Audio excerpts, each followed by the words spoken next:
Muy buenos días, que uno poder estar una vez más aquí para compartir el mensaje de la palabra de Dios. Les saludo a todas las personas que nos siguen con la paz de Dios.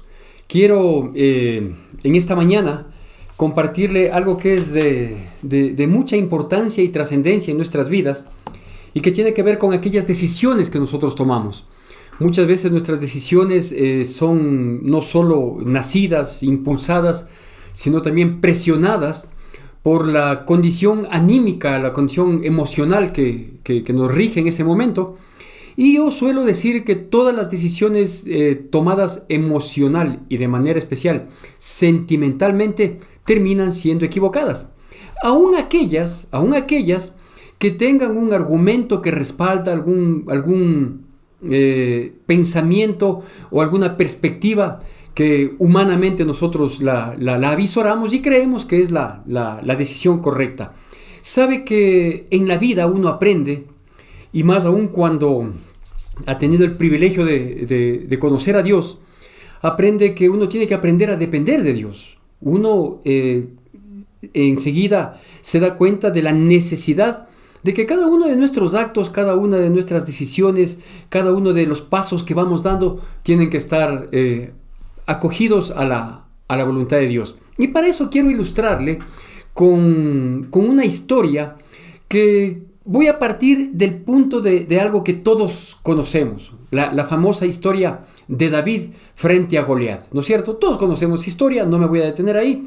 David se había enfrentado, a pesar de que no le correspondía a él hacerlo, sino al rey de Israel, que en aquel entonces era el rey Saúl, pero ante la temeridad del rey y de todo el pueblo, pues salió este muchacho, era un joven muchacho, adolescente, quizás unos 16, 17 años, salió a enfrentar y triunfó. Todos conocemos aquel triunfo, y luego de este triunfo, él ganó prestigio, como es obvio, ¿no es cierto? Cuando uno algo logra, cuando algo consigue, enseguida viene el prestigio, el reconocimiento, que hay que saber manejarlo, por supuesto.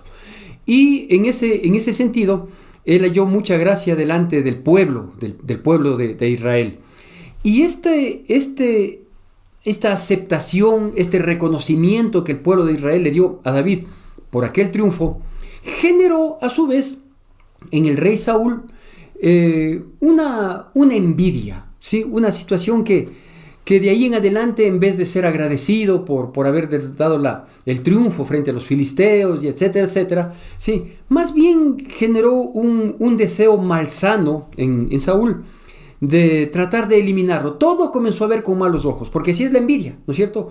La envidia es ese sentimiento mezquino de que la gente no es, y valga la oportunidad para explicar bien. Digo, la gente piensa que la envidia es el deseo de tener lo que el otro tiene. En realidad no es así. La envidia es el deseo de que el otro no tenga lo que en realidad tiene, ¿no es cierto? Entonces, eso le hace aún más mezquino a este tipo de sentimientos. Es decir, David había logrado un reconocimiento, hubieron cánticos de mujeres diciendo: Saúl mató a sus miles, David a sus 10,000, ¿no es cierto? Y de ahí en adelante, pues Saúl, a pesar de ser el rey y a pesar de tenerle a David como su siervo, que bien pudo haber manejado esa relación, él comenzó a ver todo con malos ojos. Y al ver con malos ojos, pues obviamente el ojo malo, aquel que menciona Mateo 6:23, cega el entendimiento, nubla el entendimiento. Y de ahí en adelante comenzó a perseguirle a David a toda costa, ¿sí? Esta envidia, digo, de Saúl. Pero a la vez David iba ganando gracia delante del pueblo, iba ganando espacio, respaldo popular y también el respaldo de Dios. Pero esta envidia, esta persecución que se generó de parte de Saúl hacia David, le llevó a David a que él tenga que vivir escondido, ¿no? Y sus lugares de refugio obviamente no era uno solo, más bien él andaba deambulando por el desierto, ¿sí? Y estaba por aquí, por allá. Y en esto de que él anda huyendo de Saúl y que estaba refugiándose por aquí y que había un grupo de gente que cada vez se iba añadiendo más a David porque él hallaba gracia delante de los ojos de la gente y delante de Dios también tenía este respaldo, ¿no es cierto? Entonces, en este ir y venir se entera, y él tenía obviamente gente armada consigo. Él se había dado el prestigio de ser un hombre de guerra al vencer a aquel gigante filisteo, Goliat. Digo, en ese ir y venir por el desierto, se entera que una ciudad, una pequeña ciudad llamada Keila, había sido tomada por los filisteos, ¿sí? Y habían arrasado con el fruto de la tierra, con todas las eras de esta ciudad de Keila, ¿sí? Y David ve ahí una oportunidad, ¿no es cierto? La oportunidad de ganar más prestigio. De un u otro modo David sabía, ¿sí? Ante la negligencia de Saúl, ante la cobardía de Saúl, ante su triunfo, su victoria y el respaldo que Dios le estaba dando, ante la gracia que había encontrado delante del pueblo y que iba ganando espacio, esa gracia que había encontrado delante de la gente, de pronto David pudo haber visto ahí la oportunidad de ganar un poco más de prestigio. ¿Sumado a qué? A que los ejércitos de los filisteos habían tomado esta ciudad llamada Keila y se habían aprovechado llevándose su riqueza agrícola, ¿no es cierto? Pero ellos, los filisteos, tenían temor de David porque sabían que este pequeño muchacho, pero muy valiente, había vencido a su líder, a su gigante Goliat, ¿no es cierto? Entonces, en estas circunstancias, David tenía todas las de ganar. ¿Para qué? Para postularse como el próximo rey de Israel, ¿no es cierto? Para postularse con el respaldo que tenía del pueblo, con la aceptación del pueblo, con la ayuda de Dios, etcétera, etcétera. Sin embargo, pasa esto. Y quiero que veamos esta historia que se cuenta en el primer libro de Samuel, capítulo 23, del versículo 1 al versículo 14, pero vamos a ir viendo solo ciertos versículos. Toda la historia está, usted si es que quiere la puede leer luego, toda la historia está en primera de Samuel, capítulo 23, versículos del 1 al 14, pero vamos a ir viendo solo ciertos versículos que son los pertinentes para esta charla, que ya mismo le doy el nombre que me permití ponerla a esta prédica. Y dice así, versículos 1 y 2 nada más. Inicialmente del capítulo 23 de Primera de Samuel dice así, siga conmigo, con atención y con la reverencia que la palabra de Dios amerita. Dieron aviso a David diciendo, he aquí que los filisteos combaten a Keila y roban las eras. Y David consultó a Jehová diciendo, ¿iré a atacar a estos filisteos? Y Jehová respondió a David, ve, ataca a los filisteos y libra a Keila. ¿Sí?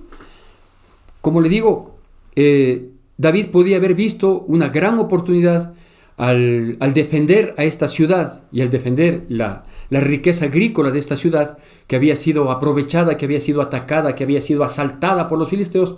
Podía haber visto una oportunidad de ganar más prestigio, de hallar más gracia delante del pueblo, de hacerse más héroe de lo que ya era de por sí, etcétera, etcétera, ¿no es cierto? Sin embargo, aquí vemos algo importante que yo quiero destacar y que lo había mencionado al inicio de esta prédica, lo importante que es aprender a decidir, ¿sí? Aprender a decidir. Mire, todas las decisiones que nosotros tomamos tienen varios puntos de influencia, ¿sí?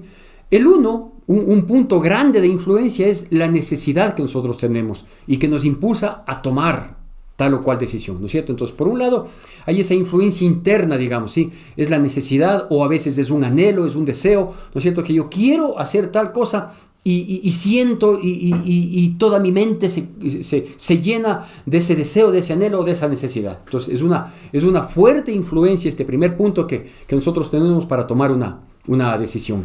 Por otro lado, hay también influencias externas en tomar las decisiones, ¿no es cierto?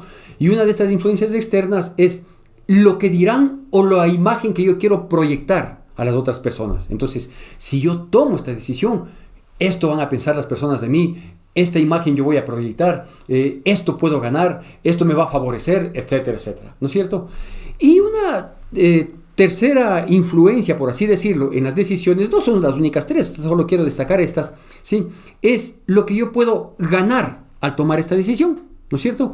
Entonces, si yo tomo esta decisión, siempre tengo que pensar, ¿qué voy a ganar? ¿Qué gano con esto? Porque si tomo una decisión que de pronto siento que está fuertemente impulsándome en mi interior, siento además que puede darme un prestigio o puede hacerme ganar una imagen o puede favorecerme respecto de la gente que me rodea o a quien quiero impactar con tal o cual actitud, ¿no es cierto? Sí, pero si no gano nada, si no tengo un provecho, si no tengo un beneficio, entonces uno tiene que considerarlo. Y posiblemente estos tres aspectos jugaban en la mente de David. Sí, sí. El deseo interno de fortalecerme, de hacerme más héroe, de ganarme más voluntad, ¿no es cierto? La otra fuerza que influye en nuestras decisiones, sí, el ganar prestigio, hallar gracia delante de la gente, que más gente se sume a mí y que no le paren bola a Saúl, ¿sí? Y la tercera, vea, podía ganar la postura de ser el rey de Israel, ¿no es cierto? Si ya comenzó a desacreditarse este rey y él comenzó a hallar gracia, pues el beneficio era grande, es decir, ser rey de Israel. Sin embargo, vemos en el versículo 2 que acabamos de leer, dice que él consultó a Jehová. Él tenía todo para tomar la decisión, pero él consultó a Jehová y le dijo: Dios, voy a atacarles a estos filisteos que han ido a tomar la ciudad de Keila y se están robando todo el fruto de sus eras, de su tierra. Dice, voy, ¿sí? Así que con esto yo quiero ponerle el nombre a esta charla y le vamos a denominar así: ¿qué opina Dios? ¿Qué opina Dios? ¿No es cierto? Porque a veces las cosas parecen que todo está a favor de lo que yo quiero hacer o de lo que yo pienso que debo hacer. Pero siempre es bueno detenerse un poquito y decir: ¿y qué opina Dios, no? Al respecto, ¿sí? Así que eso fue lo que él hizo. Y lo vimos ahí en el versículo 2, que dice, ¿sí? Y David consultó a Jehová. Le consultó, le dijo, voy a atacarles a ellos. Y Dios le contestó y le dijo, sí, anda, ve, ataca, sigue nomás, ¿no es cierto? Dios tenía propósitos, Dios sabía lo que hacía y le da esta disposición. Luego de esto, dice que efectivamente él reúne a su gente. En aquel momento posiblemente eran entre 400 a 600 personas que estaban con David, todos hombres de armas, hombres de guerra, hombres dispuestos a combatir. Quizás motivados por aquel triunfo que David tuvo, ¿no? Veía un hombre pequeño, joven, pero valiente y que Dios le respaldó y pudo vencerle al gigante Goliat. Entonces, a lo mejor todos estaban con ese ímpetu, con esas ganas. También es una motivación, ¿no es cierto?, para tomar decisiones. Entonces, no, yo le sigo a David porque él es el propio, él es el hombre que está aquí para ayudarnos, para liberarnos, para salvarnos y para conquistar. Así que decide ir porque Dios... Él le consultó a Dios y Dios le dice sí, anda y enfrenta a los filisteos porque yo les voy a entregar en tu mano. No obstante de que Dios le da el visto bueno a David, ¿sí? David dice a su gente, vamos a defender a esta ciudad y a recuperar lo que se están robando los filisteos. Y dice que hubo un grupo de personas, siguiendo con la historia del capítulo 23, dice que hubo un grupo de personas que tuvieron miedo y dijeron, nosotros no queremos ir a Keila, más aún porque ahí están los ejércitos de los filisteos. Y tuvieron temor y tuvieron miedo. Pero ese miedo también es un problema, porque el miedo es contagioso, el miedo es pasoso y el miedo impide las acciones, ¿no es cierto? Pero claro, David tenía la respuesta. Dios le dijo, él le consultó a Dios, voy, y Dios le dijo, anda, ¿sí? No obstante, digo, de aquella decisión, de aquella ratificación, de aquella confirmación y respaldo de Dios, estas personas, un grupo de personas de su gente, tuvieron temor y dijeron, nosotros no vamos, porque tenemos temor, tenemos miedo. Sí, dice que eran estas personas de Judá y tuvieron temor y decidieron no ir. No obstante, pues, David, quizás, no se contagió del temor, pero sí le generó una inquietud. ¿Y sabe qué pasó? Pues veamos lo que dice el versículo 4 de nuestra porción oficial de 1 Samuel capítulo 23. Dice así: Entonces David volvió a consultar a Jehová, y Jehová le respondió y dijo, levántate, desciende a Keila, pues yo entregaré en tus manos a los filisteos. ¿No es cierto? Entonces, efectivamente, sí, ya le digo, esta gente tuvo un poco de temor, le dijeron, nosotros no queremos ir a Keila porque sabemos que está tomada por los filisteos, ahí están los ejércitos, y esto inquietó un poquito a David. ¿Y le inquieta a David? ¿Qué hizo David ante la inquietud? Pues quizás algún temeroso hubiera dicho, es respuesta de Dios, Si ustedes me dicen que no vayan que no van a ir porque tienen temor, Dios me está diciendo que no vayan. No. Dice, ve tranquilo, o sea, ustedes tienen temor. En realidad yo estaba seguro, pero ya me han inquietado. Voy a volver a consultar, ¿no es cierto? Es decir, volvió a preguntar, ¿qué opina Dios? ¿Sí? Y Dios le vuelve a decir y le reconfirma y le dice, sí, levántate y desciende a Keila, que yo les voy a entregar a los filisteos en tus manos. Y efectivamente, eso fue lo que hizo. Los miedosos se quedaron ahí. Él fue con el grupo de gente que le creyó a David y que por lo tanto le creyó a Dios, y fueron y enfrentaron la situación como tenían que enfrentarla. Enfrentan el combate con los filisteos y los derrotan. ¿Por qué? Porque eso era lo que se tenía que esperar, ¿no es cierto? Si Dios le había dicho, anda y enfréntate, pues eso es lo que tenía que suceder. Fueron, se enfrentaron y les vencieron, les derrotaron, ¿sí? Recuperaron el robo que estaban haciendo los filisteos, y de pronto él queda triunfante en Keila. Pero estando en Keila, que era una ciudad amurallada y con puertas, ¿sí? Le llega la noticia a Saúl y le dice, David descendió a Keila a defender de los filisteos que se habían tomado esa ciudad para robar sus productos agrícolas.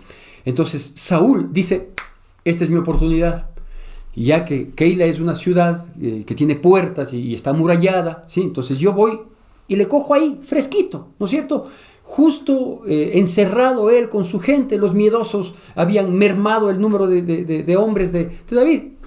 Dice, esta es mi oportunidad para tomarle y vengarme en vista de que tengo envidia de David, en vista de que la envidia me consume, porque para él cantaron 10,000 y para mí solo cantaron 1,000, y porque él haya gracia delante del pueblo por su valentía y en cambio yo no, ¿no es cierto? Entonces la envidia le consumía y dijo, esta es mi oportunidad, como la consideró una de tantas oportunidades que aparentemente tuvo Saúl para deshacerse de David. En vez de deshacerse de la envidia, quiso deshacerse de la persona a quien envidiaba. Malsano es eso, muy malsano.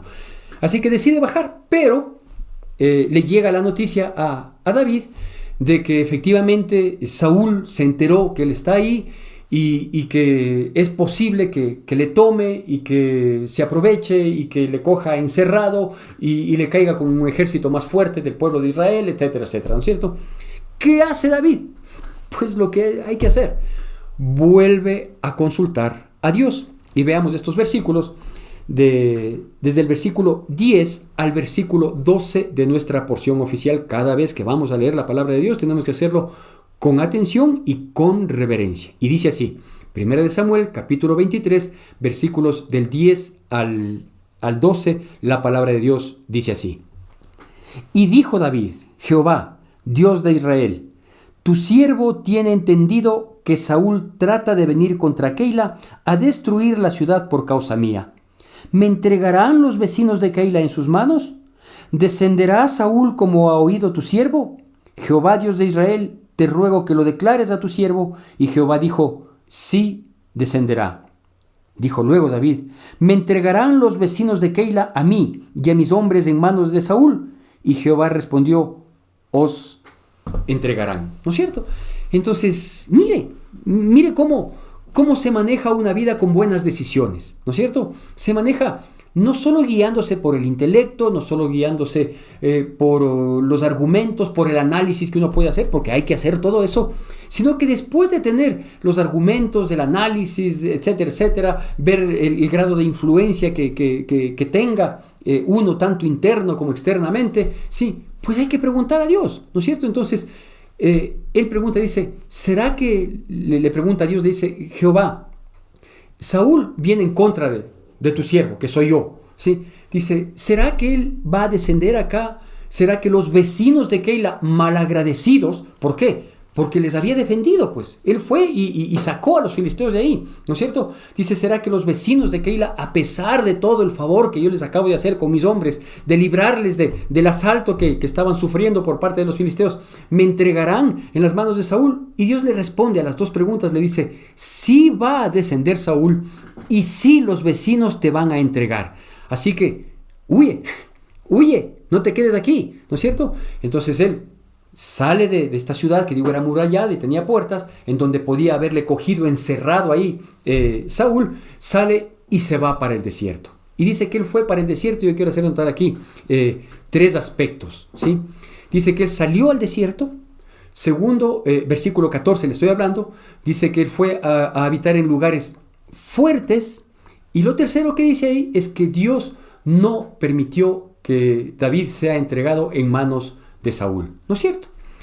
Y aquí yo quiero destacar algunos aspectos respecto de este tema. ¿Qué opina Dios? ¿Qué opina Dios? ¿No es cierto? Lo primero que nosotros debemos considerar, ¿sí?, es la importancia de no dejarnos llevar por nuestra propia prudencia, ¿sí? Con esto no estoy diciendo que no hay que pensar, que no hay que analizar. Sí, hay que hacer todo eso, pero una vez analizada una decisión que se pretende tomar, una vez que hemos hecho varios considerandos para llegar a tal resolución, a tal decisión, ¿sí?, uno no debe solo confiar en su propia prudencia, ¿no? Más o menos como cuando uno dice, no, déjame, yo sé qué es lo que hago. Pero detente, piensa un poquito, analiza, mira más allá. ¿Y qué opina Dios? Sobre todo, ¿no es cierto? Entonces, primer aspecto, vea, uno tiene que no confiar totalmente en su propia prudencia, ¿sí? Más bien, uno tiene que pensar, hacer su propio análisis y consultarle a Dios y decirle, Señor, ¿qué opinas tú al respecto de esta situación? Primer aspecto. Segundo aspecto, ¿sí?, es que a pesar de tener la aprobación humana, a pesar de tener los argumentos que uno pueda tener, saber que la opinión de Dios debe pesar. Debe pesar. Es decir, es la que en definitiva se debe tomar. ¿No es cierto? Yo recuerdo hace algunos años, no recuerdo cuántos, tratando de evocar mis épocas juveniles, quise adquirir una motocicleta, ¿sí? Porque pues se me antojó y tenía las condiciones económicas para hacerlo. En aquel entonces, estoy hablando de muchos años atrás, quizás unos 7, 8 años atrás. Así que decidí comprar y comencé a hacer los argumentos, comencé a tratar de respaldar el anhelo que habría de convertirse en una decisión. Conversé con mis hijos varones, pues obviamente ellos estaban totalmente de acuerdo, entonces yo decía, es un respaldo, es un respaldo. Luego le puse, entre comillas, una prueba a Dios y le dije, Señor, si tú quieres que yo compre la moto, te pido que mi esposa lo apruebe, ¿sí? Y claro, yo apelé apelando a la viveza, apelé a mis hijos, ¿no es cierto? Les comenté a ellos mi deseo que tenía de adquirir una moto, ellos felices de la vida. Le dije, pero el problema es si es que la mami aprueba o no aprueba. Así que yo me serví de esta situación. Mis hijos fueron a hablar con mi esposa. Ella tiene un sí flojo para ellos, ¿sí? Y ellos tienen un gran poder de convencimiento, así que terminó aceptando. Entonces, como yo había puesto entre comillas ese parámetro de que si mi esposa aprueba, entonces tú, Dios, me estás dando una aprobación, fue así. Tanto es así que fijamos una fecha, habíamos ya escogido la marca, todo estaba listo. Ese día debíamos habernos levantado con mucho regocijo, con muchas ganas, porque era el día en que íbamos a adquirir este antojito, este deseo que yo tenía, supuestamente respaldado por Dios. Pues resulta que ese día, sí, yo no pude dormir bien. Del día anterior a ese día no pude dormir bien. Tuve una impaciencia, tuve pesadillas, inclusive se me subió un poco la temperatura en la noche, estuve inquieto, y en medio de esa inquietud que no me permitía tener paz en la noche, momento de descanso, pues le pregunté a Dios, le digo, Señor, ¿qué pasa? ¿Por qué estoy con esta alteración? Esto no es típico. Si alguien puede jactarse de tener un sueño profundo a pesar de preocupaciones, etcétera, etcétera, ese soy yo y ahora estoy así. Entonces Dios habló claramente y me dijo, no compras esa motocicleta. Dije, bueno, con tristeza, con pena, yo tenía mucha ilusión, aparentemente tenía la aprobación de mi esposa, la ilusión igual de mis hijos y toda la situación. Al día siguiente me levanto temprano en la mañana, como suelo hacerlo siempre en mi vida, y me llama por teléfono una persona muy cercana a mí y que espiritualmente estamos un poco conectados. Y me llama temprano, que no es tampoco el fuerte de esta persona levantarse temprano, No obstante, se levanta temprano y me llama y me dice, ¿cómo estás? ¿Cómo has pasado? Entonces yo, no, bien, ¿por qué? Dice, no sé, dice, pero tengo una angustia, te he pasado soñando toda la noche y siento, dice, que tu vida como que estaba en peligro. Digo, así, sí. Le digo, yo entiendo la situación, luego te comento y tú tranquila, ¿sí? Entonces, ¿qué fue para mí? Fue una confirmación de parte de Dios, ¿sí? A través de esta persona, de la situación que yo había sentido y había entendido claramente en la madrugada, luego de mis sobresaltos, luego de mis pesadillas, de que efectivamente no tenía que adquirir esa motocicleta. Pues resulta que yo, esta inquietud, todo, estaba solo yo en pie en casa, cuando luego de preparar el desayuno se levantan mis hijos emocionados, ilusionados, de que papi, hoy vamos a comprar. Les digo, no vamos a comprar. ¿Pero cómo? ¿Por qué? ¿Qué pasó? ¿Qué sé qué? Le digo, no, pasó esto, que consulté a Dios, ¿sí? O mejor dicho, le puse la trampa yo a Dios como si pudiera hacerlo, ¿sí? Diciendo que si la respuesta de mi esposa era afirmativa, Dios me estaba dando la aprobación, pero ¿cuál fue la trampa? La trampa fue que les usé a ustedes para que obtuvieran la respuesta favorable de la mami, porque la mami tiene un sí flojo y un no negociable para con ustedes, ¿sí? Y de ese modo lo conseguí. Pero Dios no me dejó la paz, tanto es así que tuve estas pesadillas, este sueño intranquilo, etcétera, etcétera, y fue confirmado por esta llamada telefónica, etcétera, ¿sí? Y no lo compré, ¿no es cierto? Yo no le pregunté a Dios, ¿qué opinas, Dios? Le dije, ¿qué te parece si tú me dices que sí a mi modo de la viveza con la que quiero manejar? ¿No es cierto? Pero Dios en su infinita misericordia me dijo, no es así. Con esto yo quiero hacer un punto aparte para explicar un poquito cómo se maneja la vida. Perdón, me falta el tercer aspecto, ¿sí? Es que cuando uno depende de Dios, Dios respalda su decisión, no la nuestra. ¿Sí? Respalda su decisión. Ahora, si esa decisión es tomada por nosotros, entonces termina respaldando nuestra decisión, porque nuestra decisión es la que Él la había determinado, ¿no es cierto? Entonces, esos tres aspectos. Pero antes yo había mencionado, y por eso digo, quiero hacer un punto aparte para explicar en términos generales cómo se maneja nuestra vida, ¿no es cierto? Entonces, yo había dicho que en el versículo 14 Dios le libró, ¿no es cierto? Después de que Él consultó por 3 ocasiones, ¿sí? el paso que tenía que dar, ¿sí? Y en la tercera ocasión Él pregunta, dice, ¿Saúl va a venir contra mí? ¿Va a descender? Le dice, sí va a descender. Dice, ¿y los vecinos de este lugar de Keila me van a entregar en manos de Saúl? Dice, sí te van a entregar, ¿no es cierto? Entonces Él toma la decisión y sale al desierto a habitar en un lugar fuerte, ¿sí? Y Dios no permitió que Saúl le tomara a David, ¿no es cierto? ¿Por qué destaco también estos tres aspectos? Primero, porque muchas veces las decisiones que Dios toma en nuestras vidas, o que nos sugiere, que nos dice, que nos habla, para que nosotros tomemos la decisión, porque en última instancia la decisión quien la toma somos nosotros, ¿no es cierto? Ahora, si la tomamos conforme a la voluntad de Dios o no, eso es otra cosa. Pero Dios nos sugiere, Él no nos presiona, no nos coerciona, no nos empuja. Sería magnífico que así lo haga, pero no trabaja así. Dios respeta nuestra voluntad, así que Él nos sugiere la decisión. Hay veces que las decisiones que nosotros tomamos en nuestras vidas, aún siendo permitidas, aún siendo legales, aún siendo legítimas, aún teniendo argumento, sí, Dios no quiere que nosotros tomemos tal o cual decisión en cualquier área de nuestra vida. Y a veces le hacemos caso a Dios, que son pocas las veces, hasta cuando uno aprende a vivir por el dolor, aprende a vivir en dependencia de Dios. Y a veces tomamos la decisión que Dios nos está impulsando a que tomemos, ¿sí? Y eso nos lleva a un desierto. Es decir, no tomamos la decisión, pero no vemos claro el panorama subsiguiente. O sea, yo doy el paso que Dios me dice, no obstante veo que la situación no tiene un objetivo, no tiene un norte, no saco un beneficio, o no consigo lo que pretendía, ¿no es cierto? Nos saca un desierto. Pero aunque estemos en el desierto, el hecho de haber tomado la decisión de Dios, sí, eso quiere decir que nosotros estamos habitando en un lugar fuerte, es decir, vamos a estar protegidos. Aunque no veamos nada, pero estamos protegidos. ¿De qué? Vaya usted a saber. Vaya usted a saber de qué estaremos protegidos. Lo importante es que estamos protegidos, estamos guardados, estamos cubiertos por Dios, ¿no es cierto? Fue un lugar fuerte.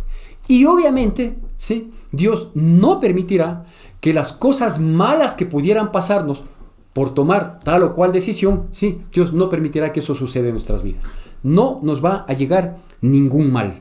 ¿Por qué? Porque tomamos la decisión correcta de Dios. Entonces, en resumen, puedo decirle que cuando tomamos las decisiones que Dios quiere que tomemos, es decir, cuando le decimos, Señor, ¿y qué opinas tú?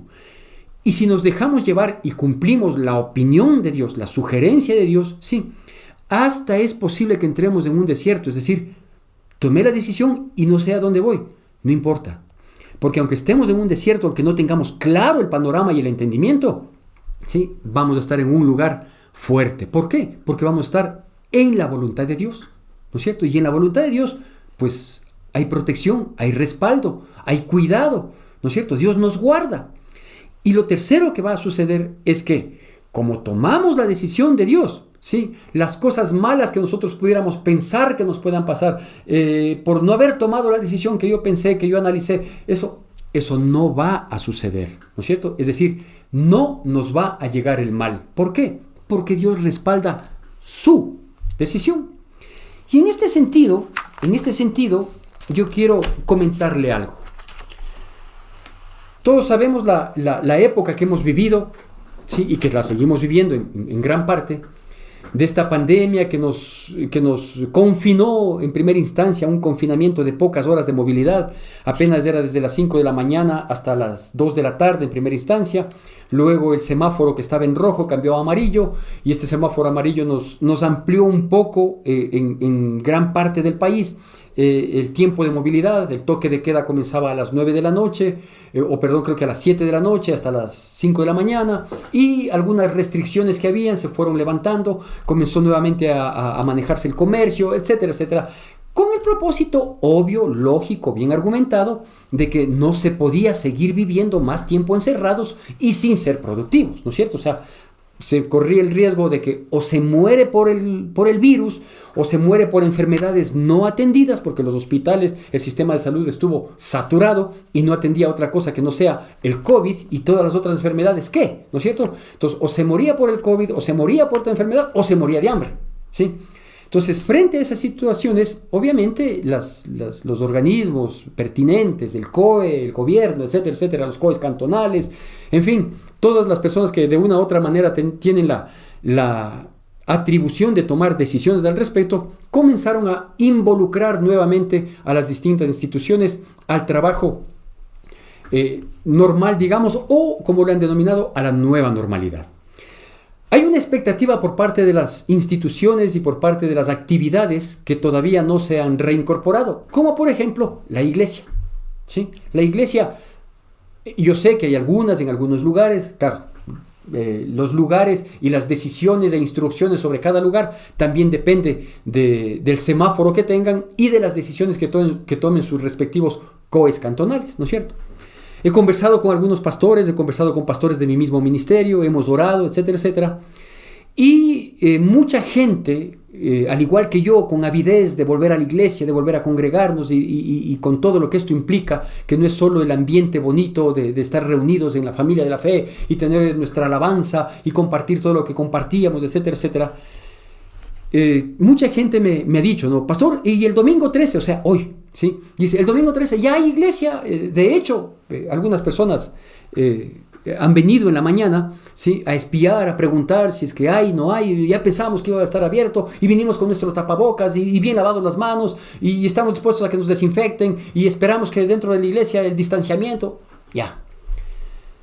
Una cosa es lo que humanamente podamos hacerlo, es decir, que sea correcto desde el punto de vista humano, que sea legal lo que podamos hacer como iglesia, pero otra cosa es, ¿qué opinas tú? ¿Qué opina Dios al respecto? ¿No es cierto? Entonces, en ese sentido, hemos preferido, primero, ser muy cautos, ¿sí? Y aunque tengamos, si es que efectivamente es así, no hemos tenido muy claras las instrucciones al respecto, ¿sí?, las restricciones o las permisividades, Pero aunque tuviéramos, ¿sí?, la autorización de los entes pertinentes, estatales, cantonales, provinciales, etcétera, etcétera, ¿sí?, aunque nos digan, sí pueden reunirse, ¿sí?, bajo estas medidas de bioseguridad, aunque nos digan así, y aunque se sume a esto el anhelo y el deseo de volver a nuestra casa, a congregarnos, etcétera, etcétera, nosotros vamos a hacer lo que acabo de predicar. Le vamos a decir, Señor, tú conoces el anhelo que tenemos de reunirnos, de volver a reunirnos en tu casa para tener esos tiempos de adoración preciosos que los teníamos y que todavía están vigentes en nuestra memoria. Por un lado, el anhelo. Por otro lado, sí, Señor, la necesidad que tenemos de volver a reunirnos por varios aspectos, ¿no es cierto? Tanto por el alimento espiritual, por saber cuántas personas mismo han sido fieles y permanecen, ver si es que todos vuelven a su redil, a su rebaño, etcétera, etcétera, como también por la necesidad económica, pues de recibir el aporte voluntario que se otorga en las iglesias y que de eso vivimos, ¿no es cierto? Vive la obra, vivimos los que somos pastores a tiempo completo, etcétera, etcétera, ¿no es cierto? Hay el anhelo, hay la necesidad, ¿sí? Hay la presión también de la gente que dice, pastor, pero ya ahora, por favor, estamos desnutridos porque no hemos leído la Biblia, porque, en fin, ¿no es cierto? Es decir, toda la parte humana, ¿sí?, la afectiva, la real, etcétera, etcétera, nos lleva a que sí, vamos a abrir. Pero obviamente, si somos cristianos, si somos iglesia, si somos la obra de Dios aquí en la tierra, lo que tenemos que hacer es decir, ¿y qué opinas tú? Porque también hay otros aspectos que son reales y que tenemos que ver, ¿no es cierto? Es decir, países en los cuales se ha cumplido el mismo proceso que nosotros lo estamos cumpliendo, ¿sí? De que se pase de un semáforo rojo a un semáforo amarillo, a un amarillo con mayores permisividades o con ciertas restricciones, etcétera, etcétera. ¿Qué es lo que hemos visto? Pues hemos visto un nuevo brote de contagios, ¿sí?, que pasa en otros países. Lo vivimos aquí en nuestro país, del semáforo rojo al semáforo amarillo, en la ciudad de Quito principalmente, creció tremendamente el número de contagios, cuando en Guayaquil, según nos dicen, ¿sí?, comenzó a estabilizarse y luego a mermar el número de contagios. Pero en Quito se disparó, y no es que tengamos un cambio en esa curva de contagio, ¿no es cierto? No es que de pronto la curva iba así, ¡pin!, se pegó un clavado y ya casi no hay contagios. No, no es así. De hecho, los noticieros nos muestran que hay una desobediencia de la gente, que no hay el cuidado adecuado, que la gente no usa mascarilla, que la gente no mantiene el distanciamiento, que la gente parece que cuando cambiamos a semáforo amarillo y nos extendieron el tiempo de movilidad, es decir, restringieron el tiempo del toque de queda, le dieron, salida libre y como que si todo estaba normal. Entonces, frente a la incultura de la gente, a lo mejor no del cristiano, y no con esto quiero decir que seamos mejores que el resto, pero a lo mejor yo vivo al lado de un inculto, ¿no es cierto? A lo mejor mi vecino es el típico que estornuda sin taparse, el que no usa casi nunca mascarilla, y si la usa de los labios para abajo o en la quijada, ¿sí? Es decir, frente a todas estas situaciones, ¿sí?, le hemos pedido la opinión a Dios. Y le voy a ser sincero, le voy a ser honesto. Yo habría querido recibir una respuesta de parte de Dios, como en los 3 casos que consultó David en nuestra porción que fue la base para compartir el día de hoy la prédica. Que me diga, sí, anda porque yo entregaré a los filisteos en tus manos. Que me diga, sí, efectivamente, a pesar de los miedosos, anda nomás porque yo te voy a dar la victoria. Y que me diga la tercera vez, sí, Saúl sí va a descender a Keila para tomarte y que luego los vecinos de Keila sí te van a entregar. Así de clarito hubiera querido tener yo. Pues no la tengo. Debo ser honesto, no tengo una respuesta así de clara de parte de Dios. Pero como no tengo una respuesta así de clara de parte de Dios, entonces simplemente yo tengo 2 opciones. La de la picardía y la de la sabiduría. La de la picardía sería, bueno, Señor, si tú no me dices nada, el que calla otorga. Mañana abro la iglesia. Esa sería la de la picardía. La de la sabiduría dice, mientras Dios no me diga claramente qué debo hacer con la iglesia, aunque tenga la autorización del gobierno, voy a tener la autorización, pero no voy a tener la presión de nadie, ¿no es cierto? Entonces, mientras no tenga claro lo que Dios quiere que se haga con la obra, no importa que me mantenga en el desierto, yo sé que estamos en un lugar fuerte y que Dios va a respaldar su decisión. Esperen ahí, queridos hermanos, que son de nuestra congregación. No puedo hablar por el resto de pastores, no soy portavoz de absolutamente nada ni nadie, sino de la congregación y del rebaño que Dios ha puesto bajo mi responsabilidad, y quienes me escuchan saben quiénes son los que se congregan conmigo y quienes quizás nos escuchan y no se congregan conmigo. Pero en cuanto a lo que corresponde a nuestra congregación en la que yo pastoreo, sí, mientras Dios no me dé un claro entendimiento y una clara respuesta de cuándo debo abrir, en qué términos lo debo hacer y qué aceptar y qué no aceptar, no voy a mover un dedo. Yo prefiero la seguridad de la opinión de mi Dios. Que Dios nos bendiga y hasta el día miércoles, si Dios así lo permite, por este mismo medio. Que la gracia de nuestro Señor Jesucristo, el amor de Dios nuestro Padre, la comunión y consolación de su Santo Espíritu sea con todos y cada uno de nosotros, y el pueblo de Dios, que es el pueblo más feliz sobre la faz de la tierra, dice: amén. Te recordamos las actividades que tenemos para esta semana. Seguimos en oración todos los días a partir de las 9 de la noche. El miércoles 16 de septiembre, nuestro pastor nos compartirá un mensaje de reflexión. Tu donación es importante para sostener la obra de Dios. Puedes realizar tus aportes en la cuenta de la Iglesia Evangélica Centro de Adoración Cristiana o acercarte a las oficinas de la iglesia. Te agradecemos por acompañarnos.